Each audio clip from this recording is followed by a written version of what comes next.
Sprint, the science and strategy to increase speed. Have you ever thought that winning a 100-meter race is not just about running fast? It's a science, an art, and a strategy. If you want to improve your 100-meter time, you've clicked on the right place. Today, we'll tell you how to increase your speed and improve your time. Divide the 100-meter sprint into 3 phases. 1. Acceleration, first 30 meters. This is the phase where your speed gradually increases. Think of it like launching a rocket. If the launch isn't right, the rest of the race will suffer. 2. Max velocity, 40 to 50 meters. This is when you are running at full power, but running fast isn't enough. You need to maintain this speed. 3. Deceleration, last 20 meters. This is where your speed starts to drop. If you performed well in the first 2 phases, this won't affect you much. 3 key factors to improve your 100-meter time. 1. Reaching top speed as quickly as possible. 2. Increasing your top speed. 3. Maintaining top speed for as long as possible. To improve acceleration, focus on technique, angle, body posture, triple extension, maintain low heel recovery. According to Newton's second law, increase the force to mass ratio. To improve max velocity, perform flying sprints and in-out workouts, balance your stride length and cadence. To reduce deceleration, increase aerobic endurance, perform long sprints 80 to 150 meters. Weekly workout plan. 1. Acceleration day, short sprints 30 to 50 meters, slide running. 2. Max velocity day, flying sprints, in-out workouts. 3. Deceleration day, long sprints 80 to 150 meters. Weight training, 2 to 3 days a week, focusing on compound exercises such as power clean, Cash App. To improve your 100-meter time, break it down into smaller phases: acceleration, max velocity, and deceleration. If you think the 100-meter sprint is just about running fast, hold on. It's much more than just sprinting in a straight line. To understand it better, we need to divide it into 3 key phases: acceleration, max velocity, and deceleration. These 3 phases turn your sprint into a scientific and strategic game. Let's break them down one by one. Acceleration. This is the first 30 meters where your speed gradually increases. Think of it like launching a rocket. The more force you apply in the beginning, the faster you will propel forward. Here, your technique, body posture, and force application matter the most. If you push off at the wrong angle right from the start, your rocket, that is you, won't launch properly. Max velocity. Once your rocket has launched, the next 40 to 50 meters is where you reach your top speed. This is the moment when you are running at full power. But here comes the challenge. If you made mistakes in the acceleration phase, your top speed won't be as high as it could have been. This phase is about maintaining your speed, not just running fast. Deceleration. The last 20 meters is where your speed gradually starts to drop. This is when your muscles begin to fatigue and your body starts slowing down. However, if you have performed well in the first 2 phases, this won't affect you as much.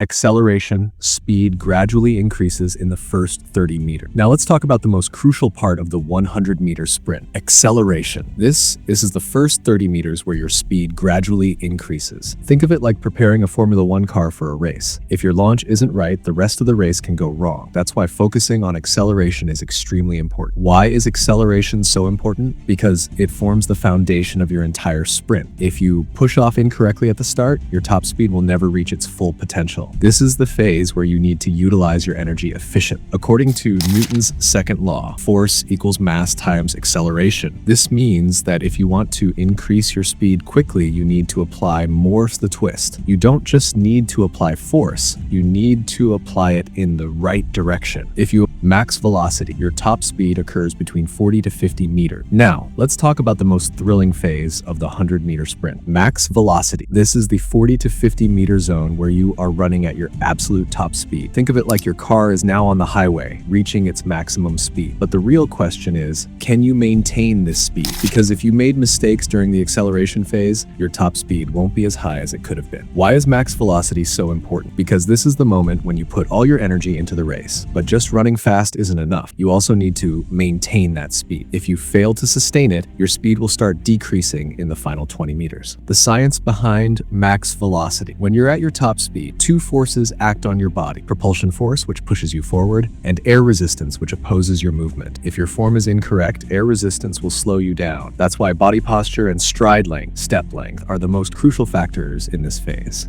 Tips to improve max velocity. 1. Focus on your running form. Lean your body slightly forward, but not too much. Keep your steps light on the ground as if you're running on hot coals. Move your arms at a 90-degree angle for maximum efficiency. 2. Balance your stride length and cadence. Avoid taking excessively excessively long steps, as this can reduce your speed. Increase your step frequency, cadence, to maintain top speed. 3. Practice with specific drills. Flying sprints. Accelerate for 20 to 30 meters, then run at top speed for the next 10 meters. In-out workout. Divide a 100-meter sprint into 20 to 30-meter segments, running at varying speeds to build control and endurance.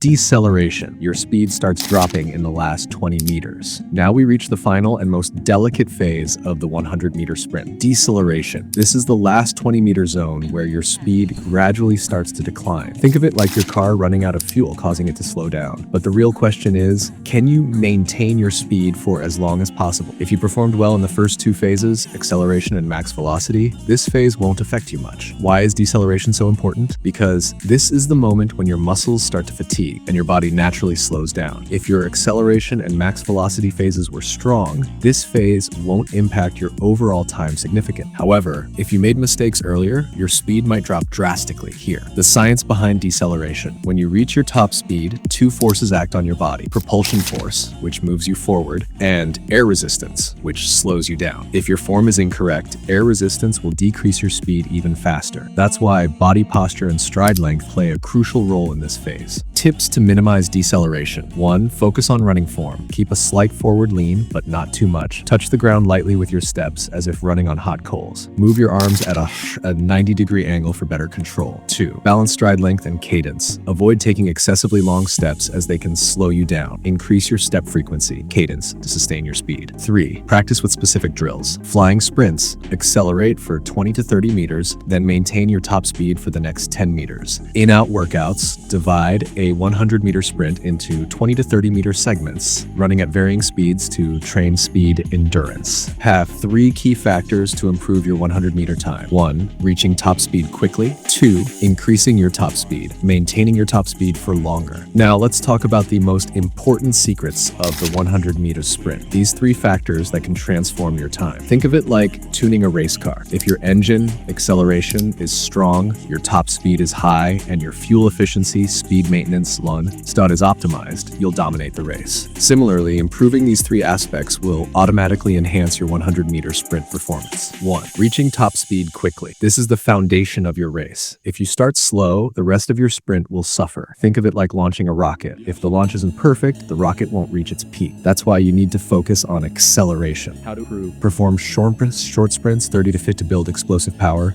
Work on proper sprinting mechanics, body posture, triple extension. Use weight training to improve force to mass ratio. 2. Increasing your top speed. Once your rocket acceleration is launched, the next step is to make it go even faster. This phase is where you unleash your full power, but simply running hard isn't enough. You need to focus on max velocity development. How to improve? Flying sprints. Accelerate for 20 to 30 meters, then sprint at top speed for the next 10 minutes. In-out workouts. Train in speed segments to enhance control over velocity. Balance stride length and cadence. Avoid overstriding and focus on fast leg turnover. 3. Maintaining your top speed for longer. This is the final and most critical phase, where your speed naturally starts to decline. Think of it as your car running low on fuel. If you executed the first 2 phases well, this phase won't affect you much, but if you made mistakes earlier, your speed will drop significantly. How to improve? Train with longer sprints, 80 to 150 meter, to build speed endurance. Improve aerobic endurance to sustain energy output. Focus on form, body posture, stride length, arm movement to maintain efficiency.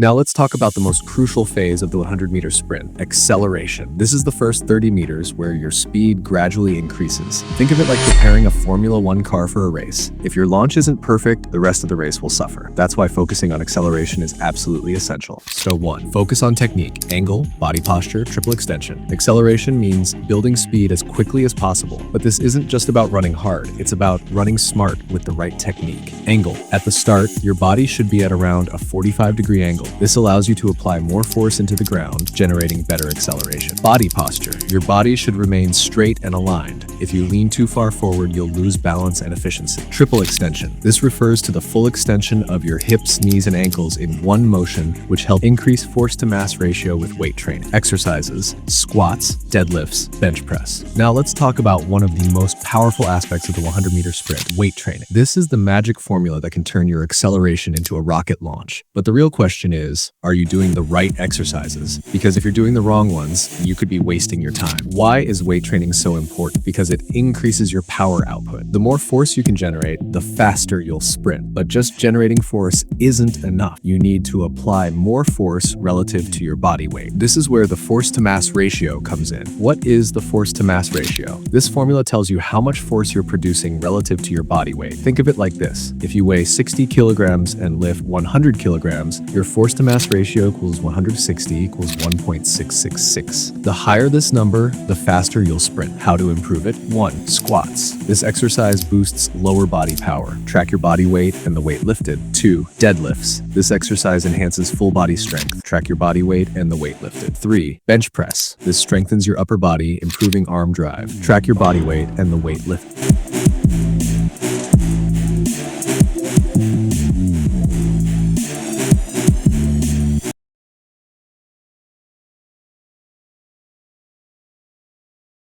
Velocity with flying sprints and in-out workouts. Let's talk about the most thrilling phase of the 100-meter sprint, max velocity. This is the moment when you're running at your full potential. Think of it like your car is now on the highway reaching its top speed. But the real question is, can you maintain this speed? If your acceleration wasn't perfect, your top speed won't be as high as it could be. Why is max velocity so important? Because this is the phase where you put all your energy into the race. But just reaching top speed isn't enough. You need to maintain it. If you can't, your speed will drop in the last 20 meters, costing you crucial time. The science behind max velocity: when you're at top speed, 2 forces act on your body. 1, propulsion force, moving you forward. 2, air resistance, slowing you down. If your form isn't correct, air resistance will reduce your speed. That's why body posture and stride length are critical at this stage. Tips to improve max velocity. 1.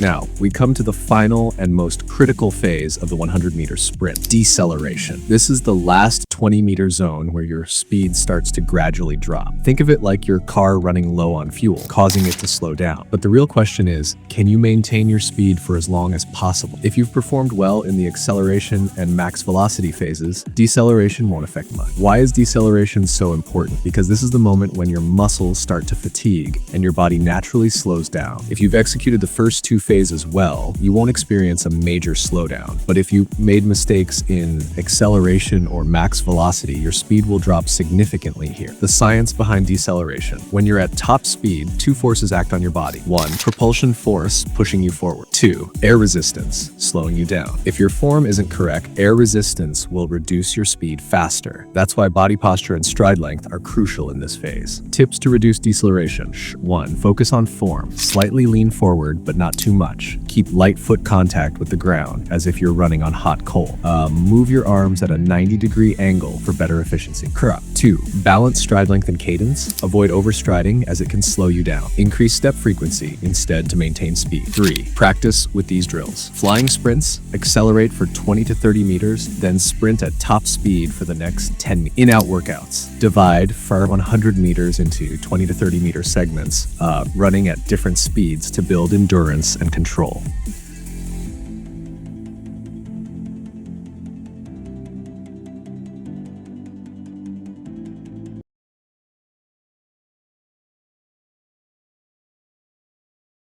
Weekly workout plan. 1, acceleration day, short sprints, 30 to 50 meters, slide running. 2, max velocity day, flying sprints, in-out workouts. 3, deceleration day, long sprints, 80 to 150 meters.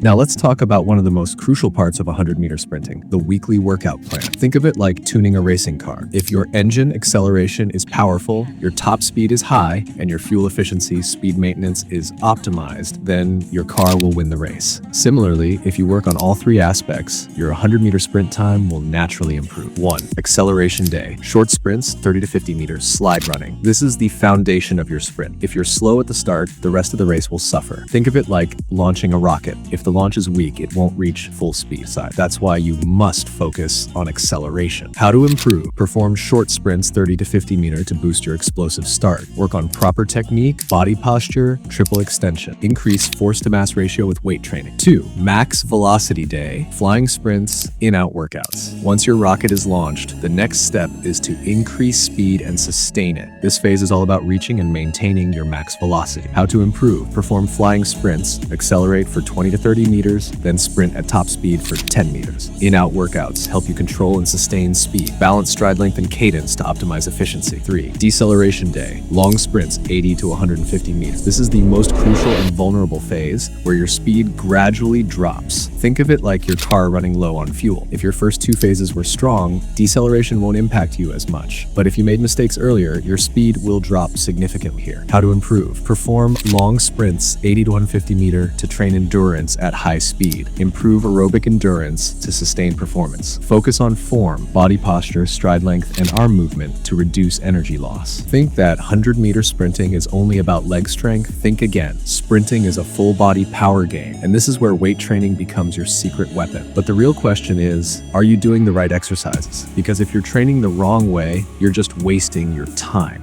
Why is weight training so important? Because it boosts your explosive power. The more force you apply, the faster you run. But it's not just about raw force. You need to generate more force relative to your body weight. This is known as force to mass ratio. What is force to mass ratio? This formula tells you how much force you generate compared to your body weight. Think of it like this. If you lift 100 kilograms and your body weight is 60 kilograms, your force to mass ratio is 100 over 60 equals 1.66. The higher this number, the faster you can sprint. How to improve? 1. Squats. This exercise builds lower body power. Always track your body weight versus lifted weight. 2. Deadlifts. This enhances full body power. Keep a record of your lifting progress. 3. Bench press. This boosts upper body strength, essential for powerful arm drive and sprinting. By following proper weight training, you'll increase your force output, making you a more explosive and faster sprinter.